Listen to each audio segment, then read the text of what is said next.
বন্ধুসকল, আজি মই আপোনালোকৰ মাজলৈ অতিকৈ গুৰুত্বপূৰ্ণ ভিডিঅ' লৈ আহিছোঁ। সেইসকলৰ বাবে যিসকলৰ 2018 চনত চৰকাৰী গড়ৰ জিঅ' টেকিং লিষ্টত নাম আছে।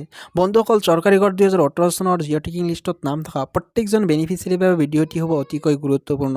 বন্ধুসকল, জিঅ' টেকিং লিষ্টত নাম থকা প্ৰত্যেকজন বেনিফিচিয়াৰী এতিয়া বহুতো সাৱধানতা অৱলম্বন কৰিব লাগিব, কিয়নো এতিয়া ঘৰৰ ভেৰিফিকেশ্যন প্ৰক্ৰিয়া চলি আছে। বন্ধুসকল, 2018 চনৰ যিসকলৰ ঘৰে ঘৰে গৈ জিঅ' টেকিং কৰিছিলে আৰু চৰকাৰী গড়ৰ লিষ্টত পৰৱৰ্তী সময়ত নাম সোমাইছিলে, সেইসকলৰ এতিয়া ভেৰিফিকেশ্যন প্ৰক্ৰিয়া চলি আছে যে কোনসকল মানুহে অলৰেডি গড় পাই গৈছে, সেইসকলৰ নাম এতিয়া লিষ্টৰ পৰা ডিলিট কৰা হ'ব। তো বন্ধুসকল, যিসকল মানুহৰ নাম লিষ্টত আছে, বহুতো মানুহে এতিয়াও গড় পোৱা নাই, লিষ্টত নাম আছে, সেইসকল মানুহে কেইদিনমান পিছত গড় পাব। কিন্তু কেইটামান সাৱধানতা অৱলম্বন নকৰিলে পৰৱৰ্তী সময়ত এইখিনি মানুহৰ ঘৰৰ লিষ্টৰ পৰা নাম কৰ্তন হৈ যাব। তো বন্ধুসকল, আপোনালোকে যিসকলৰ 2018 চনৰ ঘৰৰ লিষ্টত নাম আছে, সেইসকলে যদিহে আপোনালোকৰ সেই ঘৰখন পাব বিচাৰে, তেন্তে এতিয়া সাৱধানতা অৱলম্বন কৰক। আজি মই এইটো ভিডিঅ'ৰ জৰিয়তে দেখুৱাই যাম কি কি সাৱধানতা অৱলম্বন কৰিব লাগিব। তো বন্ধুসকল, ভিডিঅ'টি অলপো স্কিপ নকৰাকৈ প্ৰথমৰ পৰা শেষলৈকে চাই থাকক। তো বন্ধুসকল, প্ৰথমে আপোনালোকৰ সন্মুখত লিষ্ট এখন ওলাই লৈছোঁ। এইখন লিষ্ট হ'ল 2018 চনৰ জিঅ' টেকিং লিষ্ট। এইখন লিষ্টৰে এতিয়া ভেৰিফিকেশ্যন প্ৰক্ৰিয়া চলি আছে।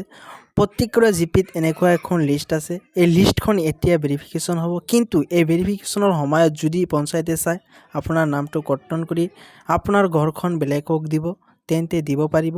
তো ইয়াৰ পৰা বাচিবলৈ 2018 চনৰ জিঅ' টেকিং লিষ্টটো পঞ্চায়তৰ ছেক্ৰেটাৰী নাইবা ৱাৰ্ড মেম্বাৰৰ পৰা সংগ্ৰহ কৰি আপোনাৰ নাম থকা পেজখন জেৰক্স কৰি ল'ব, নাইবা ৰেজিষ্ট্ৰেশ্যন আইডিটো লিখি ল'ব। এই ৰেজিষ্ট্ৰেশ্যন আইডিটো যদি আপোনাৰ ওচৰত থাকে, যদি পৰৱৰ্তী সময়ত আপোনাৰ নাম লিষ্টৰ পৰা কৰ্তন হয়, তেন্তে আপুনি এই আইডিটো ইণ্টাৰনেটত চাৰ্চ কৰিলে আপোনাৰ ঘৰখন কাৰ নামত দিয়া হৈছে এই সম্পূৰ্ণ ডিটেইলছ আপুনি বাহিৰ কৰিব পাৰিব। তো বন্ধুসকল, আপোনাৰ নামৰ ঘৰখন বেলেগক কেনেকৈ দিব পাৰে সেয়া আপোনালোকক কৈ আছোঁ।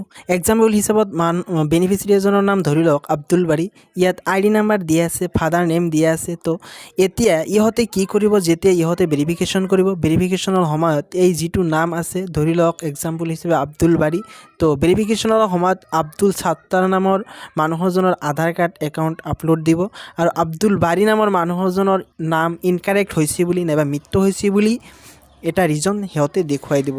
তো এনেকুৱা ৰিজন দেখুৱাই যদি আপোনাৰ নামৰ ঘৰখন বেলেগক দি দিয়ে, যেতিয়া 2-3 মাহ পিছত আপডেট লিষ্ট ওলাব, তেতিয়া আপোনাৰ নামটো নাপাব, কিন্তু আপোনাৰ ID নম্বৰটো কেতিয়াও সলাব নোৱাৰে। তো বন্ধুসকল, আজিৰ ভিডিঅ'টো এইখিনিয়েই। তো দুখীয়া বেনিফিচিয়াৰী স্বাৰ্থত ভিডিঅ'টো যিমান পাৰে শ্বেয়াৰ কৰিব। Thank you, bye by.